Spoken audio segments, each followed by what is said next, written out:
Pues como dice Néstor, buenos días, buenas tardes a todos, bienvenidos. Muchas gracias por asistir a este segundo MindFit Round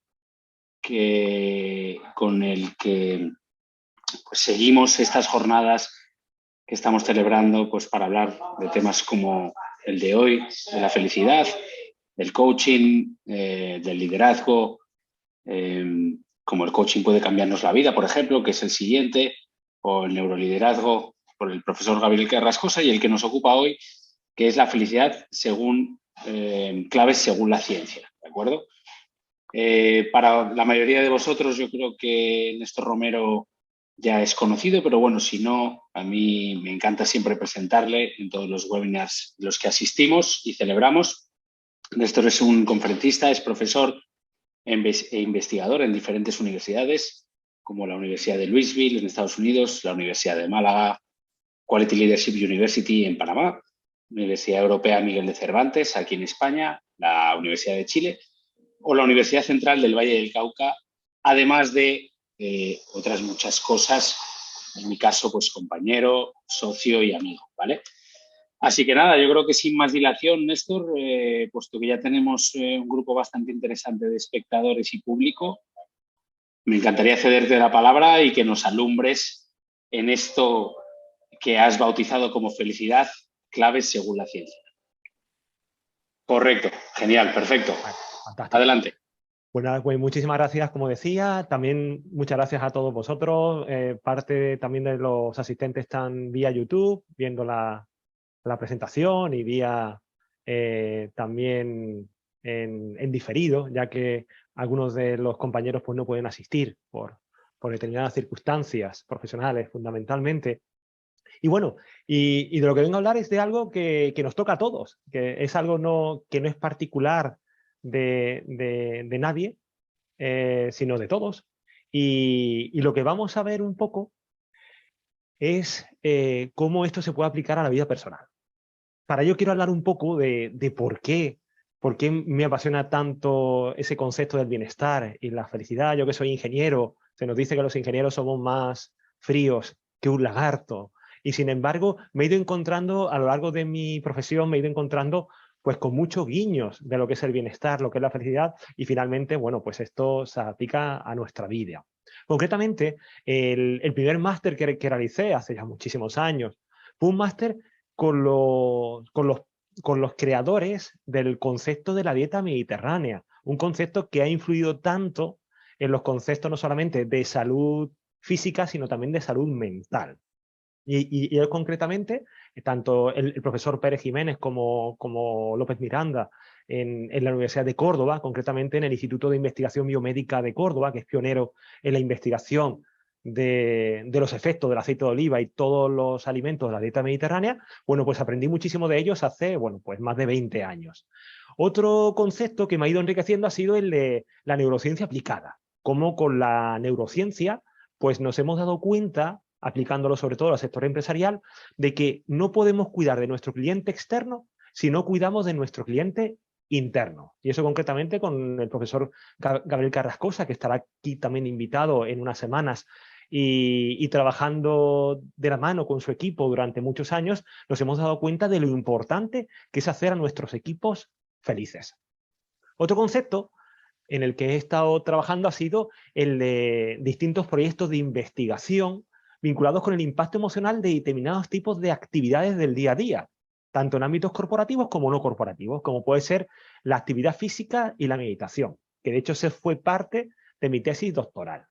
Y, por supuesto, en los últimos años, de la mano de Mindfit Institute, trabajando con varias universidades, concretamente la Universidad de Málaga en España y la Universidad Central del Valle del Cauca en Colombia, hemos creado un modelo llamado modelo SOFI para el diagnóstico e intervención en todos los niveles de la felicidad. Es decir, no solamente para diagnosticar, que para eso sí que había algunos instrumentos en ciencia, sino también para poder intervenir, para poder tener pistas de cómo poder hacer a nuestro equipo humano, poder hacernos nosotros mismos como personas, pues un poco más felices. Así que, hecha ya la introducción de por qué esta pasión que he tenido por el concepto de la felicidad, Pues me gustaría contar una historia personal que tiene mucho que ver con esto, y que arrancó hace pues más de 30 años, cuando era joven, y iba con mi moto, iba por una avenida, un día de verano, un día caluroso, casi a 40 grados de temperatura, y la avenida a esa hora, mediodía, se encontraba totalmente vacía. Y resultó que un conductor se saltó un semáforo, no me dio tiempo a reaccionar, y bueno, y mi moto impactó contra su vehículo y salté volando por los aires como un muñeco de trapo. Esa historia comenzó ahí. Durante esos pocos segundos que tuve para reaccionar, pues lo que recuerdo es que se me olvidó todos los problemas, las preocupaciones que tenía en aquel momento. Y bueno, y cuando caí contra un bordillo, bueno, pues lo que me ocurrió fue lo que es habitual en este tipo de accidentes tan graves, y es que perdí la conciencia. Y desperté al cabo de un tiempo en un hospital con un sabor agridulce. Por un lado, claro, ya era consciente de que había tenido un accidente, pero por otro, había notado que había vivido, ¿no? Que había sobrevivido, que ya de por sí no es algo pequeño en estos casos. Y además, también recordaba de manera muy vívida cómo durante esos segundos que fui por los aires, que salté por los aires, pues recordé miles de escenas cada segundo. Miles de escenas, muchas de ellas que incluso había olvidado. Bueno, pues ese concepto de lo que me ocurrió se llama experiencia de revisión de vida, Life Review Experience. Y es un concepto que se está investigando en muchísimas universidades, concretamente donde más se investiga la Universidad de Hadassah en Israel, y en la que han determinado que todas estas personas, son decenas de miles de personas en el mundo, las que han vivido esta experiencia, pues la han vivido de la misma forma. Y es que recuerdan los últimos segundos de su vida, recuerdan aquellos momentos felices, sobre todo aquellos momentos con las personas más cercanas, con las personas más queridas. Así que básicamente lo que nos queda con esta experiencia es que cuando vamos a morir, de lo que nos acordamos es de lo que ha dejado huella. Y lo que ha dejado huella son estos momentos. De hecho, hay una autora llamada Bronnie Ware, que es una persona que durante muchos años en su profesión como enfermera en Australia, en un hospital donde estaba la planta de enfermos terminales, pues fue tomando nota de todas las conversaciones que iba sufriendo o viviendo con estas personas que estaban en el lecho de muerte.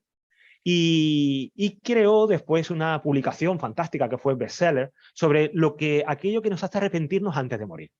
Y básicamente son estos 5 puntos, que son no haber sido fiel a sí mismo, haber trabajado demasiado, no haber expresado mejor lo que se sentía, haber dejado de lado a los amigos y, por último, y era lo más importante, no haber sido más feliz. Así que aquello de lo que nos arrepentimos cuando ya no tenemos más tiempo, pues es precisamente el hecho de no haber sido más felices en la vida. Así que vamos a analizar desde el punto de vista de la ciencia todo aquello que he podido comprender, no solamente en investigaciones propias, sino también con investigaciones pues, de muchos compañeros en muchas universidades del mundo, sobre aquello que nos plantea la ciencia respecto a la investigación. Y vamos a arrancar con los problemas. Concretamente, es raro empezar por los problemas para hablar de algo tan positivo como es la felicidad, pero no tenemos más remedio que aterrizarlo, porque ya veremos que después las soluciones vienen relacionadas con esos problemas. El primer problema, el número 1, es que nuestro cerebro, nosotros mismos como seres humanos, como Homo sapiens, no estamos programados para ser felices. Si pensamos que nuestra genética nos ha llevado a que seamos felices, eso no es cierto. Lo que nos hace nuestro cerebro es orientarnos a sobrevivir, no a ser felices. ¿Y qué es lo que importa entonces? Pues lo que importa podría resumirlo en una frase muy breve, que sería, ¿esto se come o me come? Pues eso es lo que nos ha permitido pues, poder progresar como especie, analizando cuáles son los peligros, analizando cuáles son las fuentes de alimentos y, por supuesto, teniendo atracción, deseo e ímpetu sexual. Es lo que nos ha llevado a generar generación tras generación, pues la especie que somos hoy día. Y además, otra cosa que nos ocurre es que tenemos un cerebro inadaptado. Es decir, tenemos un cerebro de cazador y recolector que está viviendo en una era industrial y tecnológica. Así que se nos complica el problema. Y es que tenemos un cerebro que no está adaptado a estos tiempos tan reales. Y unos tiempos donde los factores estresores que tenemos no son los mismos que teníamos en la prehistoria, que no son los mismos con los que teníamos con el hombre primitivo. Así que nos vamos ya al segundo problema. Y es que gran parte de nuestra felicidad, según la inmensa mayoría de los autores, depende de la genética. Concretamente, los distintos tipos de investigaciones, los más reconocidos, nos llevan a que aproximadamente el 50% de la satisfacción con la vida proviene de la genética. Influye muchísimo. Pero esto lo digo no para desconcertarnos. Evidentemente tenemos que ver qué opciones tenemos. Si un 50% aproximadamente se lo llevan los genes, y eso no podemos cambiarlo, somos lo que somos, ¿no? Y alrededor de un 10% depende del entorno, pues solamente un 40% depende de nosotros mismos. Bueno, pues ese 40% es definitorio para que seamos felices o no. Concretamente, la ciencia ha determinado que tenemos unas variantes, concretamente las variantes del cromosoma L y S responsable de los receptores de la serotonina. Ese gen, entre muchísimos otros, parece que influyen en una enorme cantidad de genes en distintos cromosomas, pero concretamente esta variante LS de este gen es uno que nos permite discernir si vamos a ser más positivos o negativos en la vida. Concretamente, nos va a tener bastante atender a la predisposición a que seamos más felices o no. Yo, como toda mi vida he sido bastante feliz, me considero bastante feliz, mis amigos siempre se reían de mí y me decían que yo no tengo la variante L, sino la XXL. O sea, que realmente cuando nacemos con esta cara genética, aproximadamente la mitad de la población mundial tiene la L y la otra mitad tiene la S, bueno, pues realmente son los que nos hacen pues tener más predisposición. Pero sin lugar a dudas sería como un termómetro donde al final podemos subir o bajar en función de lo que hagamos nosotros mismos con el resto de los factores. Es decir, que el factor genético es muy importante, pero tenemos un gran margen de maniobra para hacernos más felices. Así que los que crean que tienen el factor S, que no se preocupen, que se puede trabajar perfectamente. Así que después de este pequeño jarro de agua fría, ¿no? de cuáles son los problemas que la ciencia nos ha planteado con respecto a la felicidad, vamos a ver cuáles son las oportunidades. Concretamente, las oportunidades son dos también, y una de ellas es que podemos entrenar nuestro cerebro. Nuestro cerebro es un gran músculo que podemos entrenar como si fuéramos al gimnasio. Y concretamente, ya Santiago Ramón y Cajal, el famoso premio Nobel español, que fue el padre de la neurociencia, ella decía, hace casi 100 años, que todo ser humano, si se lo propone, puede ser escultor de su propio cerebro. Una frase demoledora. Es decir, que ya él podía interpretar con sus descubrimientos que había algo, cuando él descubrió cómo era una neurona con la sinapsis, ¿no? Bueno, pues realmente él ya se imaginaba que era moldeable. Y de hecho, hoy ya hablamos de la neuroplasticidad, incluso de la neurogénesis, que son conceptos que tienen que ver con todo ello.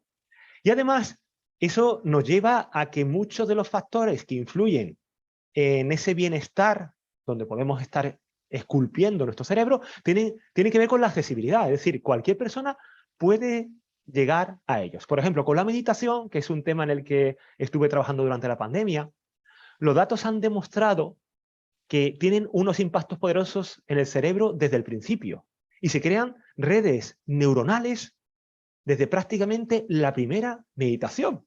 Así que algo tan económico, tan accesible, que podemos hacer en cualquier rincón del mundo, en cualquier momento, que poco se está haciendo. Concretamente, les puedo decir que los distintos proyectos de investigación durante la pandemia, donde participaron muchísimos sujetos de muchos países de Latinoamérica y de España, resulta que menos del 3% de la población que estuvimos interviniendo practicaban previamente la meditación.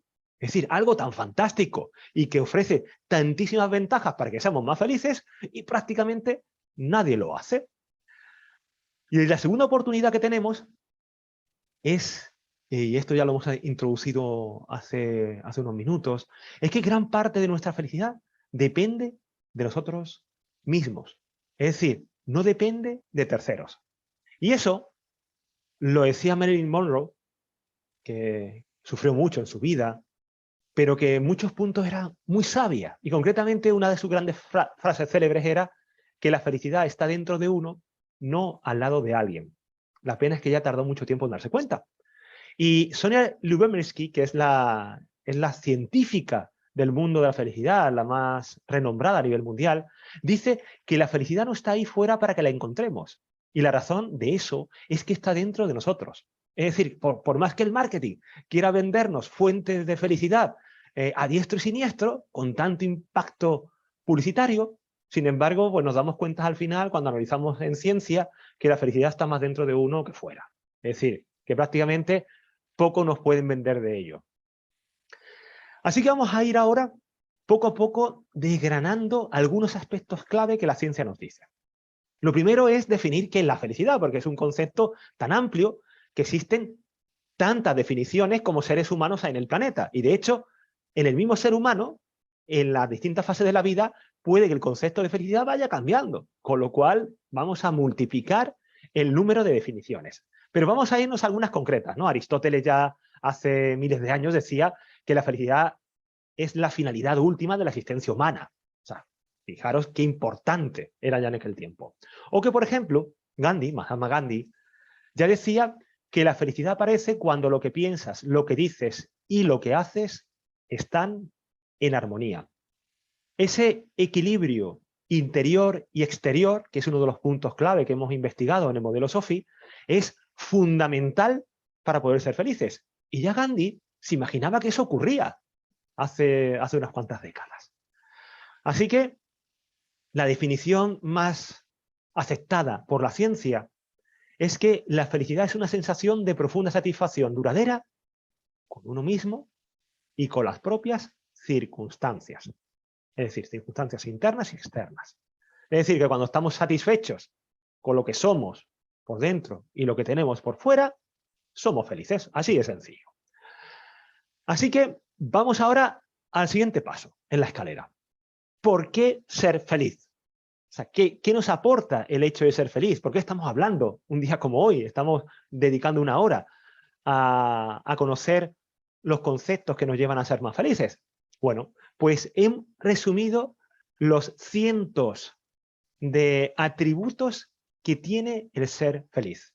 Concretamente, las personas felices viven más, son más sanas, tienen mejores relaciones de pareja y con la familia, tienen mayor tolerancia al dolor, tanto físico como psicológico, logran mejores ingresos, venden más, muy importante en la empresa, y generan empresas más rentables y mejores climas de trabajo.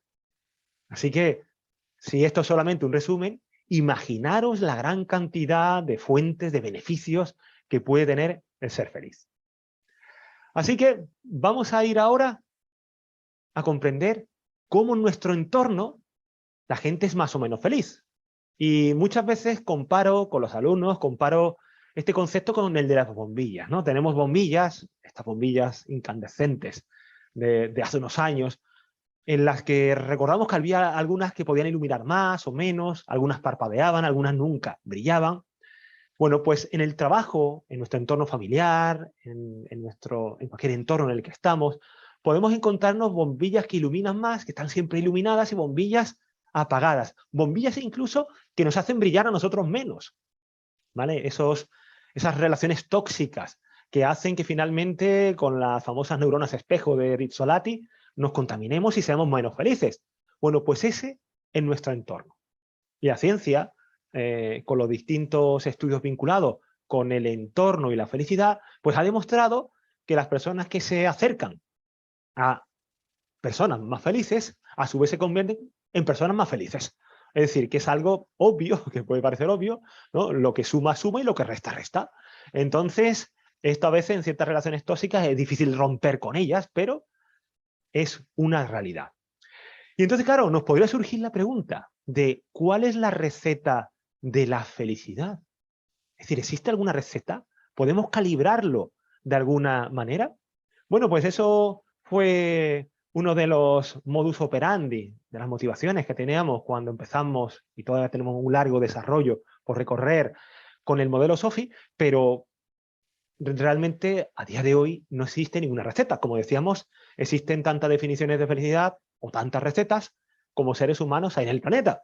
Pero Barbara Fredrickson, que es una importante investigadora vinculada con el tema de la felicidad, decía que según bastantes estudios científicos y ciertos metaanálisis, el ratio de felicidad va de 3 a 1. Es decir, experimentamos que somos felices si por cada emoción negativa que percibimos, sentimos 3 positivas. Pensemos en qué nos ocurre, por ejemplo, con nuestra pareja. ¿Realmente tenemos 3 emociones positivas por cada negativa? ¿O es al revés? ¿Vale? Porque muchas veces en las relaciones a veces parecen pues auténticas guerras campales, ¿no? Bueno, pues es muy importante que nuestro cerebro tiene bastante memoria para los fenómenos negativos, es algo evolutivo, nos hace falta acordarnos más de lo positivo, de lo negativo, mejor dicho, que de lo positivo. Así que es algo que lo que llevamos en los genes como especie y que tenemos que convivir con ella, ¿no? De hecho, con el modelo SOFI estuvimos trabajando con distintas universidades y centros de investigación y las siglas de SOFI, que significa sofos en griego, que es sabiduría, bueno, pues básicamente repartir los distintos factores que influyen en el ser humano para que sea más feliz y que además tengamos injerencia en ellos, tengamos posibilidad de actuar sobre ellos, pues se dividieron en cinco grupos. Las interacciones sociales, los objetivos en la vida, la salud física, el equilibrio interno y la visión externa. Así que se agruparon pues casi 100 factores que la ciencia ya ha demostrado, digamos, agruparon en los distintos tipos de dimensiones para saber cuáles de ellos eran más importantes, ¿no? Y finalmente poder actuar si tenemos algunos de esos valores pues más bajos de la cuenta. Bueno, pues vamos a ir viendo algunos de los más importantes, ¿vale? Algunos de los que se han visto que tienen más influencia en nuestro nivel de felicidad. El más importante de ellos, que era en el grupo de propósito de vida y balance interior o equilibrio interior, era precisamente el de propósito de vida. ¿Qué significa propósito de vida? Bueno, pues eso lo describió Viktor Frankl por primera vez, que es un famoso psiquiatra de origen judío, que vivió la tortura y todo el drama de estar en un campo de concentración nazi en la Segunda Guerra Mundial, sobrevivió, y él definió el concepto como las personas que no tienen claro o son faltos de propósito de vida pueden sentir un vacío existencial y llegar, por tanto, a una neurosis noogénica, una neurosis generada por nosotros mismos, ¿vale? De hecho, él decía en uno de sus libros que el prisionero en el campo de concentración que perdía la fe en el futuro estaba condenado y se convertía en un muerto viviente al que solo le quedaban unos pocos días de vida. O sea, que él detectó que las personas más positivas y que pensaban que iban a salir de ello sobrevivían mucho más que las personas pesimistas, que pensaban que ya todo se había acabado. Bueno, y esto es importante y se trabaja con muchísimas técnicas en psicología y en coaching, vinculada, por ejemplo, con ¿por qué nos recordarán nuestra estela mortuaria? Aunque suene esto un poquito macabro lo que voy a decir, ¿no? Cuando nos recuerden, el día de nuestro funeral, ¿por qué nos recordarán? Quizás porque fui un buen padre o una buena madre o el mejor padre o la mejor madre para nuestros hijos, ¿no?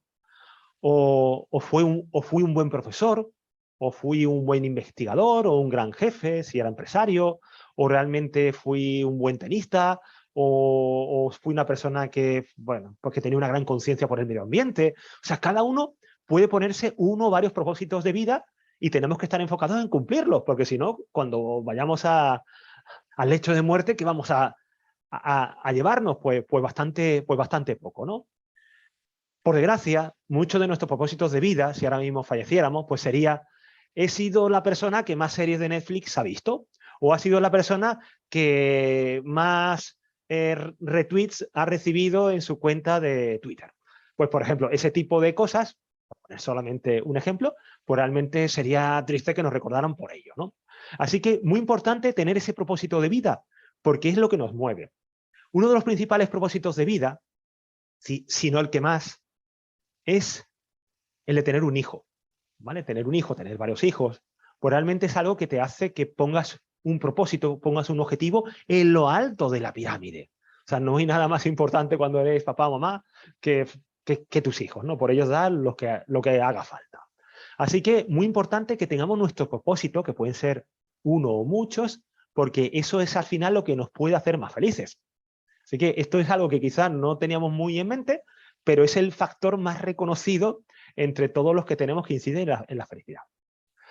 Otro factor muy importante es el de la relatividad, ¿no? El saber que todo es relativo. Y cuando estamos viendo, por ejemplo, esta imagen reflejada en un charco o en un río, ¿realmente es ese árbol o es el reflejo de ese árbol o es la hoja que está en el lecho del río o del charco? Es decir, todo esto es lo que nos planteamos finalmente en la vida. Y la ciencia nos ha dado cantidad de estudios de investigación que hablan sobre ello. Por ejemplo, decía Marco Aurelio que todo lo que escuchamos es una opinión, no un hecho. Todo lo que vemos es una perspectiva y no es la verdad. Así que muy importante que sepamos que si Marco Aurelio, emperador romano, pues realmente pensaba así, fue un gran estoico, un gran sabio, pues tenemos que hacerle un poco de caso. Y lo que nos pasa, según la ciencia, es que el cerebro humano procesa diariamente unos 60.000 pensamientos, de los cuales el 94% se repiten, estamos permanentemente rumiándolos, y el 80% además de estos son negativos. Es decir, que gran parte del día estamos perdiendo el tiempo en miedos que no van a suceder, de acciones que no van a suceder nunca. Encima son negativos, nos bloquean, nos desgastan y no aportan nada. Así que si comprendemos esto, tenemos que actuar contra esto. Y el problema, y estamos también cableados en nuestro cerebro para ello, es que nos dejamos llevar por las etiquetas, las percepciones, las visiones del pasado, porque es como una especie de atajo. Nuestro cerebro quiere ahorrar energía y lo hace de esa forma. Y quiero comentarles un caso caso real que me ocurrió la primera vez que me pidieron hablar de la felicidad. Fue en el año 2008, 2009, si mal no recuerdo. Y bueno, me llamaron para un congreso de empresarios, emprendedores, donde iban a asistir pues más de casi 1000 personas. Y bueno, me pusieron a hablar de un tema del que nunca había hablado. Vieron que yo era feliz y era empresario y dijeron, mira, pues lánzate a hablar sobre eso, a ver cómo lo has conseguido, ¿no? Bueno, pues la verdad que me lo preparé con mucha pasión, tenía muchas ganas de poder, de alguna forma, influir en los demás para transmitir esa gotita de felicidad que pudiese transmitir. Y cuando empecé a hablar, al cabo de los minutos, empecé a ver que en el fondo, en el palco, totalmente a oscuras, se empezaba a escuchar como un murmullo. Y eso ya me empezó a incomodar, diciendo, si la gente está murmullando es porque no le está interesando lo que estoy diciendo. Yo que me lo he preparado con tanta pasión. Y al cabo de los minutos empecé a ver que había gente de la sombra, gente que se empezaba a levantar, empezaba a bajar por las escaleras para abandonar el espacio, para abandonar el auditorio. Y ya me empecé a preocupar aún más, diciendo, Dios mío, ¿cómo lo estoy haciendo de mal? Que a nadie le está gustando. Y al cabo de los minutos, incluso los que estaban saliendo, los que estaban bajando, iban quejándose, levantando los brazos como diciendo, nos han engañado, esto no es algo bueno, no es algo que queremos escuchar.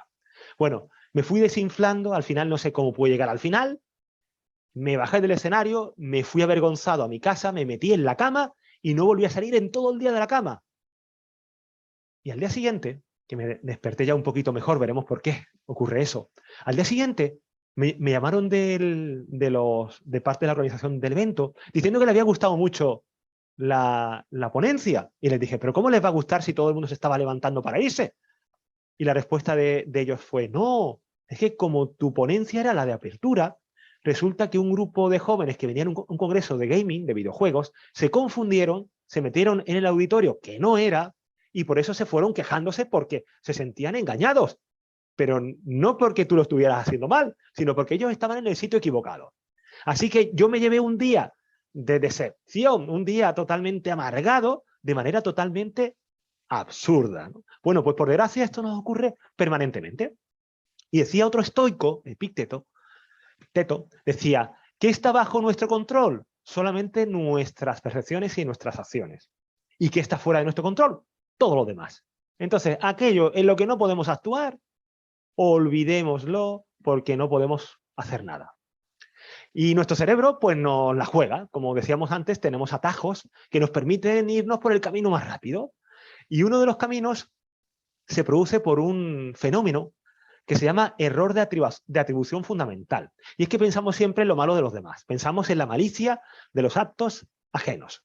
Pensamos que nosotros lo hacemos todo bien, con buena voluntad, y los demás, si fallan, lo hacen con mala voluntad, ¿no? Bueno, pues eso nos ocurre mucho cuando tenemos conflictos laborales, conflictos de familia, interpersonales, donde básicamente pensamos, ¿quién está equivocado cuando discutimos?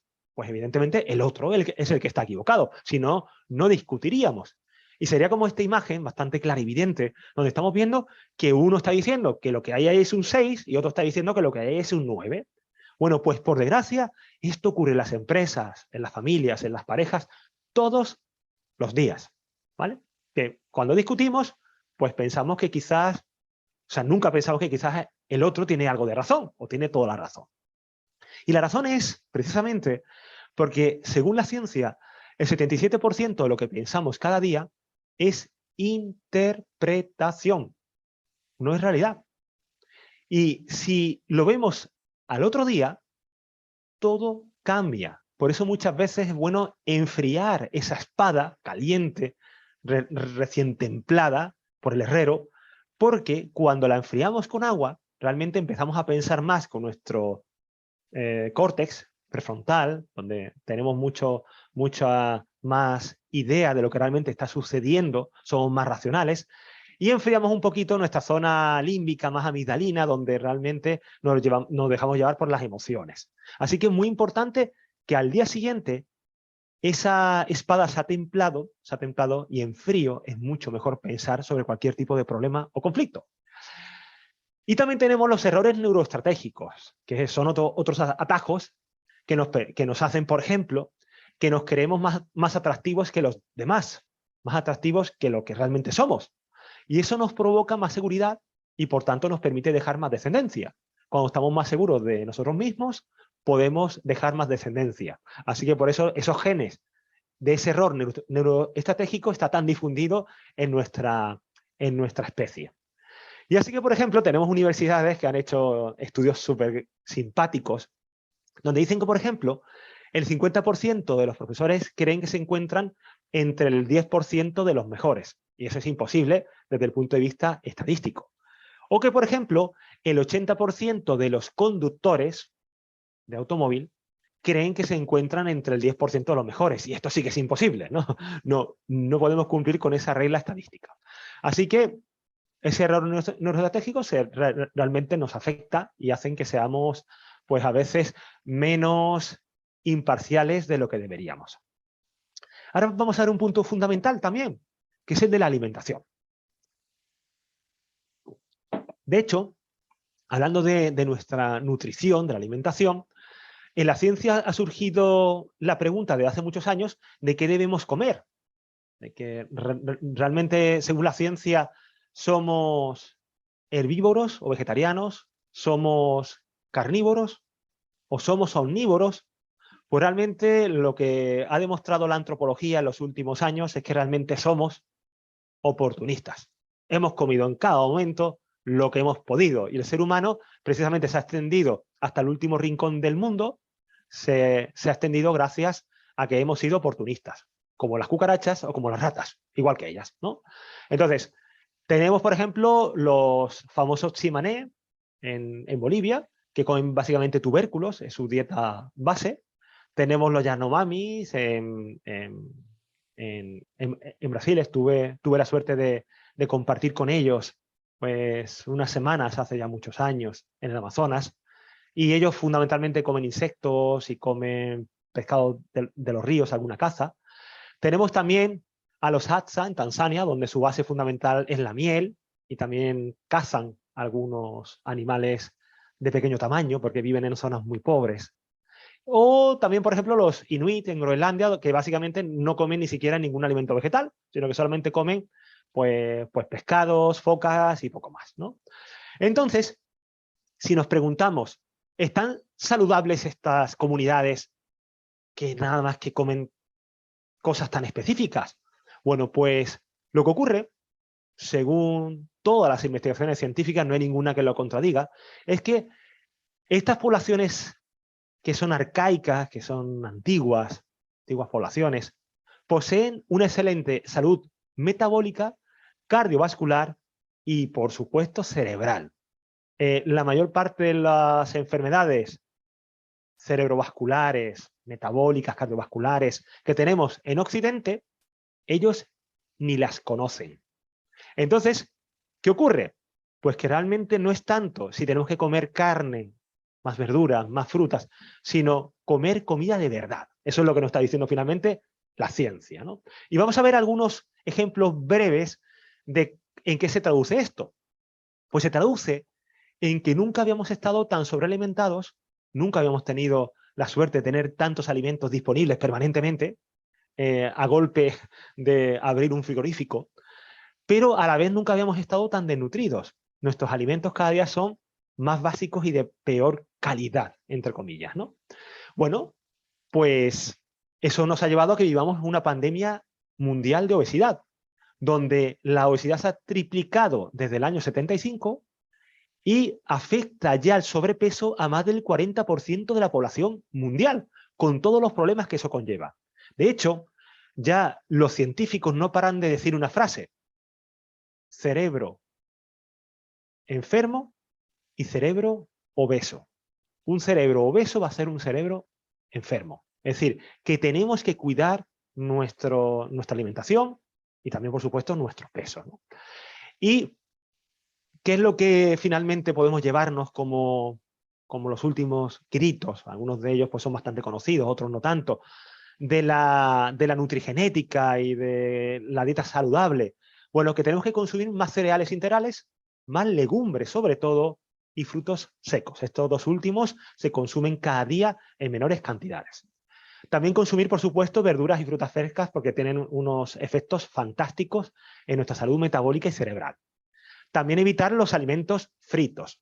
La fritura, me decían estos padres de la dieta mediterránea hace ya más de 20 años, me decían en clase una tras otra que el peor enemigo de una familia es la freidora. Así que, señores, consumamos la mínima cantidad de fritos posibles, ¿vale? Y mucho menos usando aceite de baja calidad, que es lo más habitual.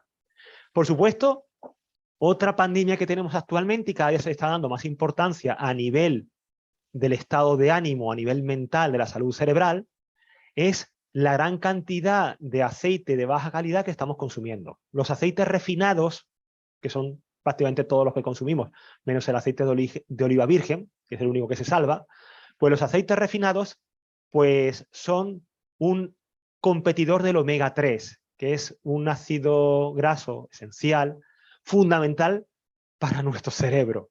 Y cada vez que estamos incrementando el consumo de aceite de bajísima calidad, girasol, colza, maíz, soja y demás, estamos haciendo pues que nuestra disponibilidad de omega 3 pues cada día sea menor. Y eso influye enormemente en nuestra salud del cerebro. También, por supuesto, evitar por los trastornos metabólicos que finalmente afectan a nuestro estado de ánimo los productos azucarados y ultraprocesados. Huyamos de ellos. También consumir más pescado y menos carne. Consumimos cada día más carne y menos pescado. Y, por supuesto, algo que se ha demostrado, la principal fuente de omega 3 biodisponible son las vísceras y los huevos, y así tenemos que comer menos músculo, que además es más costoso, es más caro. Así que volvamos un poquito a los alimentos del pasado, las vísceras, que ya prácticamente hoy día no se consumen, y por supuesto los huevos, que son un gran superalimento. Todo eso al final va a hacer que alimentemos nuestro cerebro y podamos ser más felices. Y muy vinculado finalmente con el caso que veremos después, son el consumo de productos fermentados, a través de yogures, quesos, kéfir, todo tipo de encurtidos, pepinillos, aceitunas, pues cebollitas en vinagre. Todo ese tipo de productos fermentados son fundamentales para nuestra microbiota, que es el siguiente punto que vamos a ver. Esto se llama microbioma, ¿no? Que el microbioma se basa en la gran cantidad de bacterias. También tenemos varias levaduras, virus, protozoos, amebas, priones y demás, ¿no? Pero fundamentalmente son bacterias y tenemos más de 5.000 especies en el ser humano. De hecho, son tan importantes que actualmente en nuestro cuerpo tenemos más genes de bacterias que de nuestras mismas células. Tenemos más de 2 kilos de nuestro cuerpo formado por bacterias. Así que si pensamos que las bacterias están aquí para hacernos daño, para nada. Viviríamos muy pocos días si desaparecieran todas las bacterias de nuestro cuerpo, ¿vale? Básicamente no podríamos ni siquiera alimentarnos con los alimentos que nos alimentamos. Bueno, pues ese microbioma es parte de nuestro sistema nervioso entérico, ¿vale? Ya que es un sistema nervioso, es el segundo cerebro que está en nuestro intestino y es el que va a afectar enormemente en nuestra salud mental. Concretamente, se segregan ciertas moléculas que afectan directamente al cerebro. Son como neurotransmisores a través del nervio vago, ¿vale? Que comunica nuestro intestino con nuestro cerebro, y es lo que afecta fundamentalmente en las enfermedades neurodegenerativas, en la salud mental y por tanto en el comportamiento. Es decir, que si cuidamos de nuestras bacterias van a cuidar de nuestro cerebro. Y esto ahora ha puesto muy de moda un concepto en ciencia que ya lleva practicándose bastantes años, que es el trasplante fecal, que es tal como lo estamos oyendo. No hay que ponerle ningún filtro, ¿no? Que es usar materia fecal de una persona positiva a una persona, inocularlo a una persona que sufre, por ejemplo, una depresión.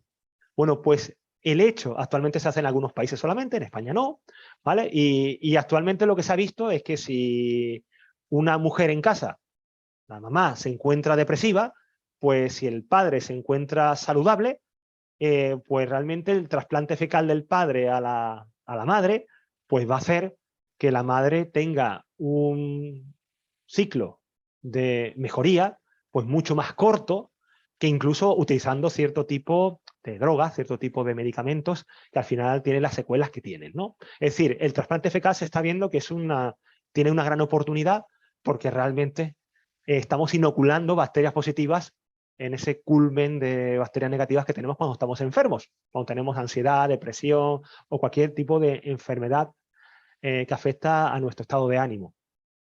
Yo, por ejemplo, todas las mañanas utilizo una receta antes del desayuno con un zumo de naranja, que básicamente es lo que me vale todo esa inversión, que son casi $1 por €1 por día, que básicamente todo es el zumo. Esa cucharada sopera que utilizo con estos polvos, que ahora vamos a ver, pues son fundamentales para nuestra microbiota y nuestra salud en general. Son alimentos horméticos según la ciencia, y todos mezcladitos, pues el coste es bajísimo. Se pueden comprar, bueno, pues por kilos y son bastante baratos. Desde, por ejemplo, polvo de ajo, canela, cúrcuma, alcachofa, jengibre, moringa, levadura de cerveza, germen de trigo, ginkgo biloba, inulina, ashwagandha, que es la única hierba que se ha demostrado que sirve para incrementar nuestro nivel de felicidad. Hay ya muchos estudios científicos sobre la ashwagandha. Cacao en polvo, que es un fantástico hormético junto con el café. La pimienta negra, evidentemente hay que usarla en muy bajita dosis porque es bastante desagradable. La inulina o el regaliz. Es decir, todos estos polvos yo, bueno, pues los he comprado, los he mezclado y vamos. Y básicamente por varios céntimos, por varios centavos al día, tienes todos los antioxidantes, todos los elementos que te harían falta para cuidar de tu microbiota, ¿no? Así que es muy económico. Simplemente abro esa ventana a que podamos cuidar de nuestra salud cerebral utilizando este tipo de alicamentos, ¿no? Que son medicamentos que al final se convierten en medicamentos para nuestra salud. Otro punto fundamental en la felicidad son las relaciones. Y bueno, y con respecto a las relaciones, el estudio número 1 a nivel mundial es el famoso estudio Grant, donde ya hay 4 generaciones de sujetos 4, o sea, llevan ya más de 80 años en Harvard, y donde han visto que las relaciones íntimas y afectuosas son el factor más importante para el éxito en la vida y relacionado directamente con la felicidad. Así que tenemos que intentar acercarnos, convivir, las personas solitarias viven menos, y si a eso le sumamos el ser agradecido y practicar el perdón, se nos dispara. En el modelo SOFI hemos detectado entre miles de sujetos que las personas que son más agradecidas y que practican el perdón son personas que tienen mucho menos estrés, que no sufren depresión y que son mucho más felices. Y además la ciencia nos dice que además alargan la vida. Qué barato es, eso lo tenemos todo a nuestro acceso y qué poquito a veces se usa, ¿no? De hecho, el Reino Unido creó hace unos años, con Theresa May, creó el Ministerio de la Soledad, ya que casi 10 millones de británicos viven solos y originan unos problemas de salud física y mental tremendos. O sea que vivir conviviendo, vivir con personas, tener relaciones estrechas con personas, amigos, con familiares, es fundamental para poder ser felices. Otro concepto es el de moverse, es el de la actividad física. De hecho, al menos el 60%, según la OMS, de la población mundial es sedentaria. Y eso es muy grave, porque el ser humano es precisamente un animal caminador. Hemos estado toda nuestra historia caminando. Somos el único animal bípedo. Y eso nos hace que en la vida actual pues no estemos cumpliendo con eso. De hecho, gran parte del día, prácticamente el 80% del día de casi cualquier persona en Occidente, lo hace sentado. Y el resto del tiempo, que es cuando estamos durmiendo, lo hacemos tumbado. Así que eso de caminar, que es lo que siempre ha tenido el ser humano desde hace más de 100.000 años, pues realmente no lo estamos cumpliendo hoy día. En ambientes de trabajo, yo ahora mismo, por ejemplo, me encuentro trabajando de pie, siempre trabajo de pie, nunca me siento. Se produce la amnesia glútea. Cuando estamos sentados se produce una amnesia glútea, perdemos el tejido muscular en el grupo muscular glúteo y eso nos afecta finalmente a nivel cervical, lumbar y tiene tantos efectos negativos en nuestra salud física. Y además, el hecho de trabajar de pie, aquí estamos viendo una mesa elegable, de hecho las reuniones en Estados Unidos se están imponiendo como las famosas stand-up meetings, ¿no? Las reuniones de pie, donde son mucho más creativas, son mucho más ágiles, más rápidas, y eso nos permite, bueno, pues estar mucho más sanos. Sí, es un tema que les aconsejo para ser más felices, y es encontrarnos, o sea, estar la mayor parte del tiempo de pie. Y una cosa que también quiero comentar es que tenemos que cuidarnos solamente con actividad física aeróbica, subir escaleras, por ejemplo, cuando estamos en el trabajo, ir caminando al trabajo, sino que también el hecho de trabajar nuestra fuerza. El trabajo más anaeróbico también es muy importante porque es nuestro principal tejido endocrino y que tiene que ver tanto con la emisión de serotonina, endorfina, dopamina, que tanto afectan a nuestro equilibrio mental. Otro punto que se ha visto es el del presente, vivir el presente, y esto lo trabaja mucho el mindfulness, ¿no? Que es enfocarnos en lo que podemos controlar. Ni el pasado ni el futuro lo podemos controlar, ¿no? Y ya Lao Tse lo decía hace miles de años. Decía, si estás deprimido, estás viviendo en el pasado. Si estás ansioso, estás viviendo en el futuro. Si estás en paz, estás viviendo en el presente. Así que es muy importante estar viviendo el presente. Otro punto es el de sonreír. Sonreír también es algo tremendamente accesible. Hay un compañero en la universidad, Alejandro, que se caracteriza porque siempre está sonriendo y todo el mundo quiere trabajar con él, todo el mundo quiere que Alejandro le atienda. ¿Por qué? Porque es un lujo estar con una persona que permanentemente te está sonriendo. Decía Shakespeare, es más fácil obtener lo que se desea con una sonrisa que con la punta de una espada. Y se ha demostrado que sonreír disminuye el nivel de estrés y dolor, potencia la área prefrontal izquierda, que nos hace pensar mejor y tener menos preocupaciones, y eso al final evita el secuestro amigdalino que tanto daño nos hace y nos lleva a que las emociones finalmente nos comen vivos, ¿no? Y al final los problemas no los atajamos de forma coherente. De hecho, todos los músculos que tenemos que intervienen en la risa y en la sonrisa, son 12 pares de músculos, pues realmente son fundamentales, y el hecho de poder reír permanentemente cuando tenemos un problema nos hace que ese problema se difumine de una manera más rápida. O sea, es una técnica que existe, es la de sonreír como un tonto, es decir, sonreír cuando tienes un problema. Pues eso tiene un efecto inmediato en nuestra emisión de neurotransmisores. De hecho, los niños se ríen mucho más que los adultos. Los niños se ríen más de 4 veces lo que se ríe un adulto, y eso ya nos puede dar alguna idea de qué debemos ir haciendo. En algunos estudios de investigación con neurociencia, por ejemplo, esto fue en el Biomuseo de Panamá, resultó que de todos los factores que había, desde el mismo edificio de Frank Gehry, un famoso arquitecto, o incluso el contenido del mismo museo, lo que finalmente atraía más a los visitantes era la sonrisa de los jóvenes que estaban presentando, estaban guiando, los guías, a los turistas en el museo. Es decir, esa simpatía de los guías era el principal elemento conector con el museo. Así que para que veamos qué importante es sonreír cuando hablamos de empresa, cuando hablamos del servicio. Otro punto en el que he trabajado mucho es la meditación.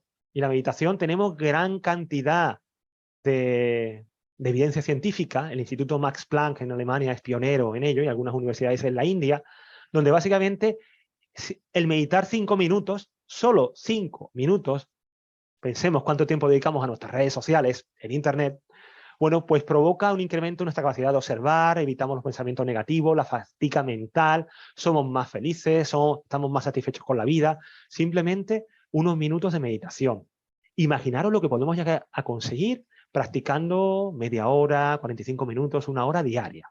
Los efectos son fundamentales. En Mindfit, por ejemplo, uno de los principales contenidos que estamos brindando en las empresas es el hecho de tener locuciones en las que puedas meditar en cualquier lugar, incluso cuando vas en el tren, en el metro, en el autobús. Es decir, tenemos que aprovechar cualquier momento de nuestro día a día para poder relajarnos y meditar.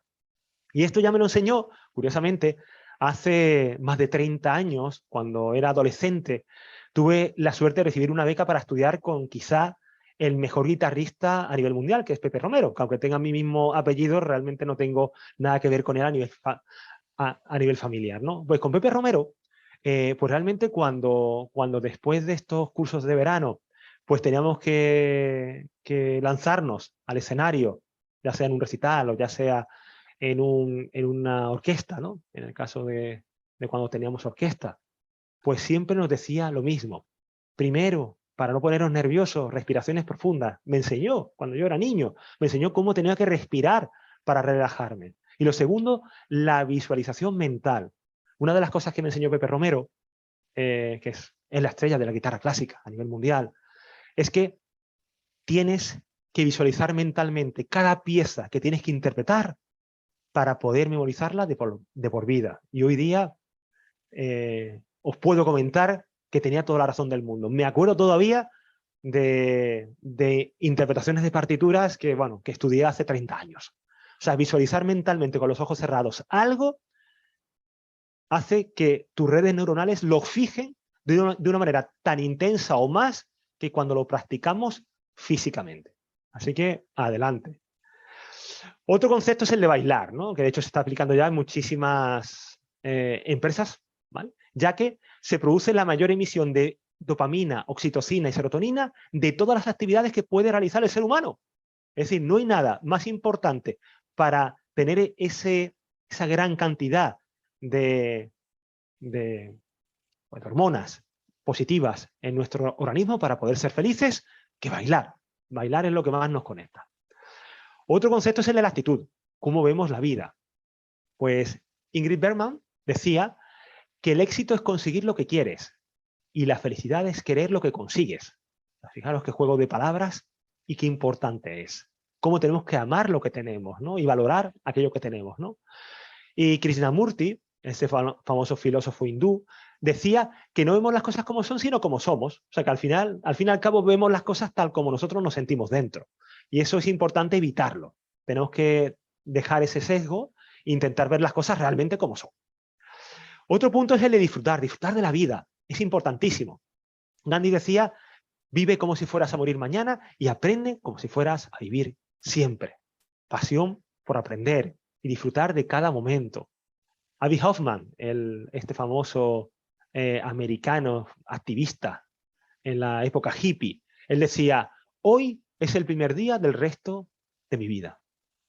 Así que muy importante, hagámosle caso a Hoffman, que no sabemos cuántos días vamos a estar aquí, tenemos que disfrutar con intensidad cada uno de esos días, ¿no?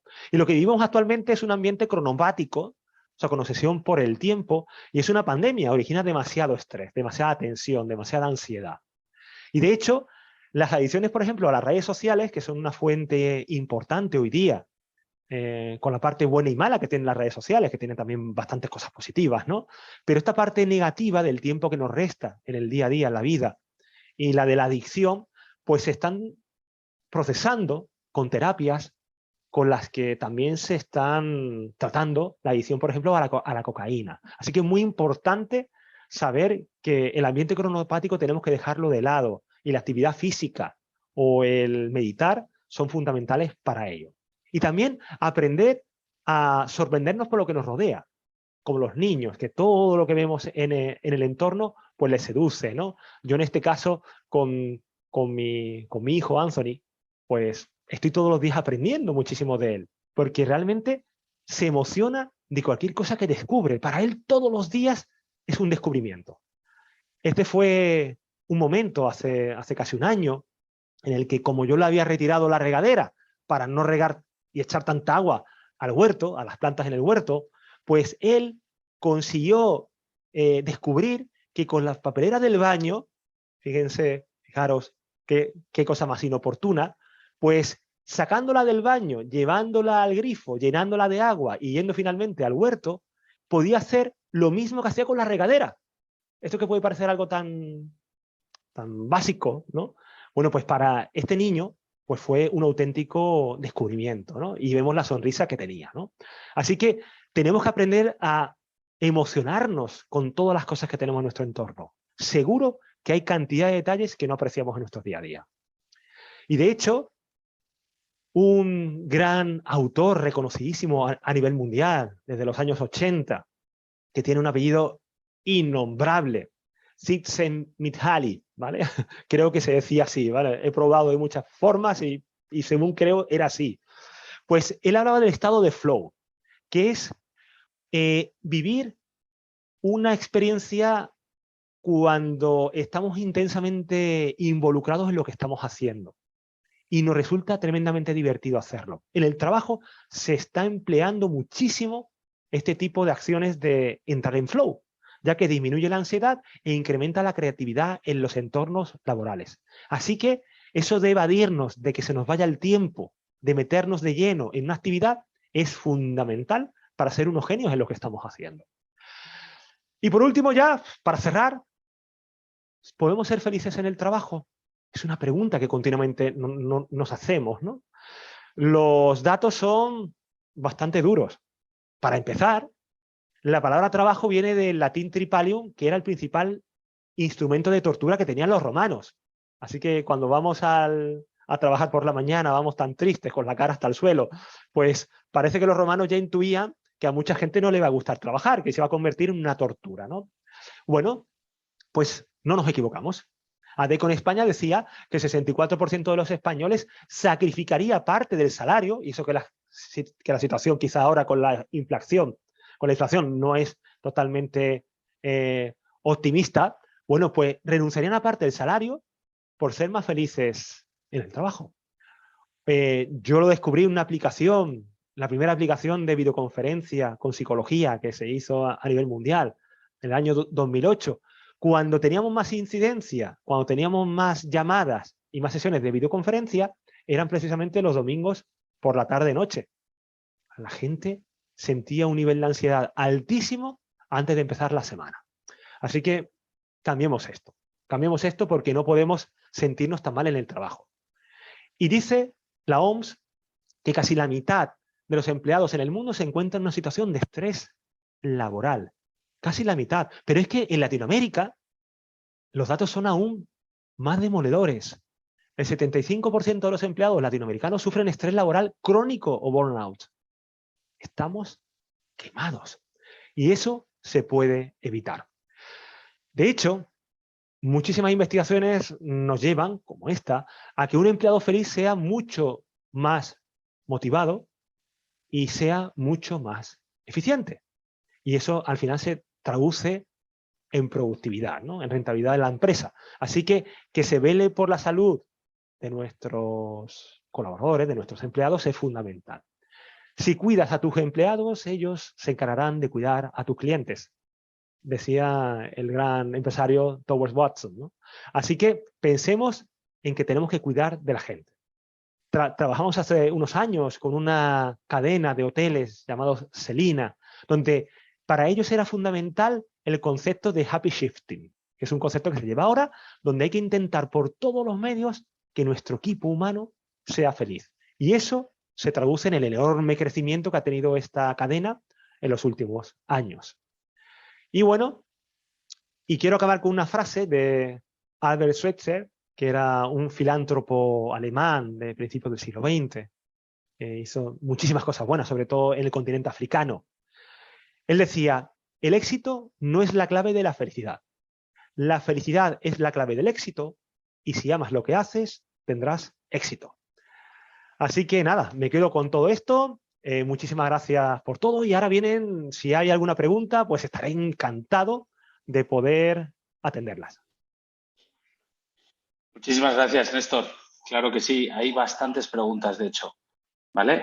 Si quieres te las voy comentando. Fantástico. Y nos apoyas con las respuestas. Genial. La primera, luego he recopilado también las que aparecen en YouTube y me han ido mandando además por mensaje privado a mí. Perfecto. Primera, ¿cuál es tu definición de ciencia?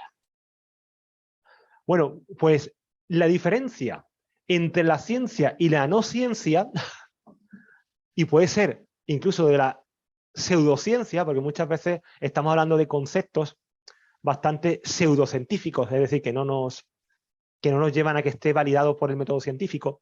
Bueno, pues es algo que nos lleva sucediendo desde hace más de 200 años y que nos permite haber tenido el avance tecnológico tan importante que hemos tenido.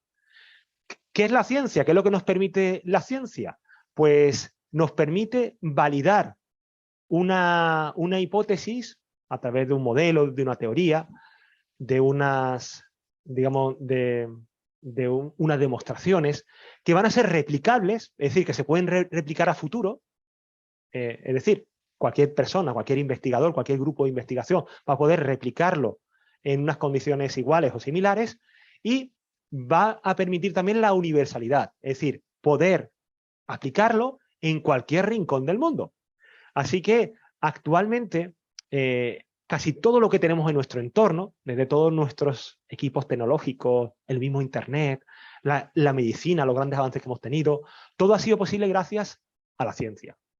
Así que ya era hora de que algo tan importante como era la ciencia se preocupase cada vez más del bienestar humano, que había sido un elemento más tabú hasta los años 90. Ya los años 90 y en los años 2000, con el auge de la neurociencia, realmente ya hemos ido aprendiendo a que estar felices es algo tremendamente importante para nosotros como individuos y para la humanidad en general. Buenísimo, genial, muchas gracias. Por aquí me preguntan vía chat, dice, está claro que la felicidad ayuda en la salud, alarga la vida, aumenta nuestra satisfacción en el día a día, pero ¿cómo podemos saber si somos realmente felices? ¿Hay alguna forma de saberlo? Claro, pues como hay tantas definiciones, hay algunas, como decíamos, ¿no? que es un estado de satisfacción con nosotros mismos y con nuestro entorno. Hay muchos instrumentos, hay muchos test, ¿no? Como diríamos así de forma más coloquial, ¿no? Que nos permiten saber cómo nos encontramos en ciertas escalas que ya están validadas a nivel científico, ¿vale? Y eso nos puede dar una luz de si estamos muy por encima o por encima de la media o estamos por debajo de la media, ¿no? Entonces, las escalas, o sea, todo lo que son los instrumentos científicos, tenemos muchos. El SOFI, por ejemplo, del que he hablado, es uno de ellos, ¿vale? Que de hecho todos son públicos, el método de Oxford, el SOFI, en este caso, el EBEA, el PIL. Hay muchos modelos que nos permiten saber cómo nos encontramos, ¿no? Pero evidentemente no hay mejor diagnóstico que uno mismo. O sea, el hecho de que sintamos que tenemos todo bajo nuestro control, de que nos sintamos satisfechos con lo que tenemos, de que no estemos todo el día angustiados, con ansiedad, con estrés o incluso deprimidos. O sea, que sintamos que merece la pena seguir viviendo, que cuando lo levantamos por la mañana, pues sencillamente nos queremos comer el mundo. No esperamos que el mundo nos coma a nosotros, ¿no? Que es lo que nos pasa a veces, ¿no? Pues evidentemente eso es estar feliz. Evidentemente, una cosa que quiero transmitir es que no tenemos que ser esclavos de la felicidad. La felicidad no se busca. La felicidad es un resultado de muchísimas acciones en nuestra vida, encaminada a que seamos mejores. Pero no es un objeto que podamos ni comprar, ni podamos saber exactamente cuál es la hoja de ruta hacia ella. Esa es la complejidad, pero a la vez es la magia que tiene la felicidad. Así que yo creo que los instrumentos nos pueden ayudar, pero sobre todo es uno mismo quien lo tiene que saber.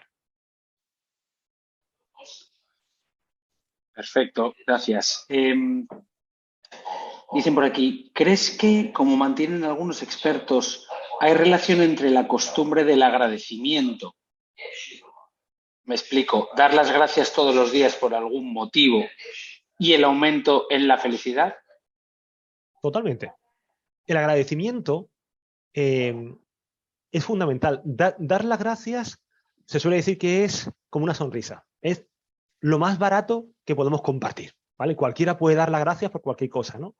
Y podemos dar las gracias a una persona o podemos dar las gracias a lo que cada uno crea, a la naturaleza, al karma, a Dios, a lo que uno crea, dar las gracias por lo que tenemos. Para muchos, por ejemplo, el abrir un grifo y disponer de agua caliente, pues eso es el día a día, es algo normal, vulgar. Y sin embargo, para más de la mitad de la población del mundo es un lujo. Bueno, pues detalles de ese tipo es el que nos puede hacer que seamos más felices. De hecho, en todos los estudios científicos, las personas más agradecidas son las personas más felices. Hay una correlación directa entre un tipo de acción y un tipo de resultado. Estoy de acuerdo, buenísimo. Vale, un par más que tengo por aquí. ¿Cómo le dirías a tu hijo, ya que lo has mostrado en la pantalla, que fuera feliz y qué consejos le darías para que alcanzase dicha felicidad? Bueno, pues es una pregunta dificilísima, ¿no? Porque realmente criar a un hijo, y yo estoy ahora mismo en las fases previas, ¿no? Porque mi hijo tiene, bueno, pues no llega a 3 años, con lo cual todavía me queda muchísimo que aprender como padre, pero creo que intentar con cierto tipo de hábitos como los que hemos visto, que son saludables, que se conviertan en su ADN, pues va a ser fundamental para que lo consigan. Por ejemplo, a mí me preocuparía mucho más que mi hijo tuviera ciertos valores y luchase por ellos. Es decir, que fuese, digamos, una persona coherente con lo que piensa y lo que hace. Eso lo vamos viviendo desde el primer momento cuando lo vamos educando, cuando el niño empieza a hacer sus trastadas, cuando lo tienes que regañar por algo que no está bien hecho. Pues ahí comienza todo, ¿no? Es una rueda, es una espiral de coherencia. Después, el hecho de agradecer, muy importante lo que hemos dicho, ¿no? Enseñarle a tu hijo que tiene que apreciar todo y que tiene que agradecerlo. Algo importantísimo también es alimentarlo de manera correcta. Esto que hemos visto de la microbiota, por desgracia, está haciendo que las personas con más nivel adquisitivo, las personas más pudientes, sean más felices. Pero ya no tanto por el entorno, que es lógico, ¿no? Se supone que el entorno económico influye, pero según la ciencia no influye tanto. Es hasta por lo que comen y por la microbiota. En Madrid hubo un estudio fantástico donde se trabajó con la microbiota de las personas. O sea, fijaros qué importante era disponer de ese material fecal en las estaciones de metro, que era fácil conseguirlo, para saber cómo era la microbiota de Rica en la zona norte de Madrid o en la zona sur. Y se determinó que las personas que vivían en las zonas más ricas de la ciudad eran personas con una microbiota intestinal mucho más rica y mucho más equilibrada, mucho más positiva a nivel mental y por tanto podían ser más felices. Es decir, que hasta cómo alimentamos a nuestro hijo, evitar la comida basura, la comida chatarra, hacerle comida en casa, que aproveche los alimentos, no hiperexcitar su palatabilidad con tantos azúcares, con tantos productos ultraprocesados, que al final hacen que el niño, cuando está acostumbrado a tomarse pues, productos edulcorados, que todos tenemos ya en la mente algunos, o productos tremendamente atractivos a la palatabilidad, como puede ser una hamburguesa o puede ser una pizza, pues ¿qué brócoli o qué tomate le vas a meter a ese niño? Si evidentemente hemos excitado su paladar a alimentos demasiado potentes a nivel del sabor. Entonces, todo eso también influye. Y por último, me quedaría con la actividad física. O sea, no podemos hacer que nuestros hijos se encuentren conviviendo en un ambiente sedentario como suele ser el ejemplo de los padres. O sea, muchas veces le pedimos al hijo lo que no hacemos nosotros, ¿no? Que sería tiempo, menos tiempo, digamos, en las redes o menos tiempo delante de la pantalla y más tiempo trabajando en familia, jugando en espacios abiertos, haciendo actividad física. O sea que es muy importante, si todo eso se trabaja en los primeros años de vida, está claro que el resultado a lo largo de toda su vida va a ser imponente. Súper respuesta, muy completa. Vale, pues vamos con la última, a menos que algún espectador quiera hacer otra pregunta. Has comentado y está demostrado que la felicidad es contagiosa. Entiendo, por tanto, que la infelicidad también. ¿Podemos identificar esas personas infelices / tóxicas? Pues sí, es un tema que incluso tiene mucho que ver con la asertividad, ¿no? Con el poder de decir no, ¿no? Que es algo tan importante. Sí que es cierto que las personas felices transmiten, son como una bombilla encendida, transmiten esa felicidad al entorno, la contagian, y las personas infelices hacen lo mismo. Entonces, con las personas infelices tenemos, digamos, varias opciones. Una de ellas sería la huida, ¿vale? Que es una reacción que tiene el ser humano cuando tiene algún peligro. Bueno, pues en este caso, si detectamos que podemos huir de cierta persona que no nos aporta nada, bueno, pues puede ser una opción. Pero quizás demasiado radical en muchos entornos. Evidentemente, yo no puedo huir de un hermano, o huir de unos padres, o huir de unos hijos, porque evidentemente son parte de mi núcleo, ¿no? Familiar. Así que a lo mejor puedo elegir más a los amigos, pero no puedo elegir a un vecino ni puedo elegir a un padre. Y también, cuando no tenemos esa opción, podemos trabajar por evitar, primero, que no me afecte, o sea, trabajar de una forma con mi escudo, con mi armadura, para evitar que esas reacciones negativas que no nos gustan, que nos pueden hacer daño a nivel interior, aquellos comentarios destructivos que al final nos pueden hacer tan pesimistas o nos pueden entristecer, pues sencillamente intentar trabajarlo, ¿vale? Que no nos afecten, o intentar cambiar a la otra persona, que también es otra opción, ¿no? Intentar, pues, poco a poco, intentar contagiarle de lo positivo, intentar que vean la parte buena de las cosas, y al final eso va a redundar en que también eso vamos a ser nosotros beneficiarios directos. El hecho de haber transformado un poco la forma de ver las cosas de la persona que tengo en mi entorno. Pero sí que es cierto, es un problema el que tenemos en el día a día de poder seleccionar o no a las personas que nos aportan o que no nos aportan. Está claro, está claro. Pues muchísimas gracias, Néstor, por esta súper Muchísimas gracias clase a ti por magistral. todo. Gracias a todos los espectadores.